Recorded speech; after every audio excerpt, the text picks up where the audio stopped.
Natatakot ka bang mamiss ang isang simpleng superfood na nasa harap mo lang pala?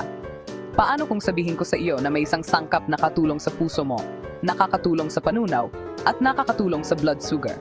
Gusto mo to sa kusina mo. Ang puso ng saging ay malutong, mabango, at puno ng benepisyo. Una, mataas ito sa fiber, kaya nakakatulong sa regular na pagdumi at nakakabusog ng walang dagdag na calories. Puno ito ng antioxidants at puno ng vitamin C para labanan ang pamamaga at suportahan ang immune system. Ipinapakita ng mapag-aaral na ang mga sangkap sa puso ng saging ay makatulong sa pag-manage ng blood sugar.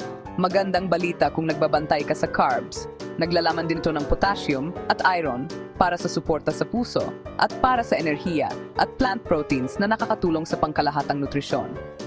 Mabilis na tip, i-steam o igisa na may bawang at gata para sa masarap at malusog na side dish. Subukan mo minsan at magbabago ang ideya mo sa gulay. Handa ka na bang subukan ang puso ng saging?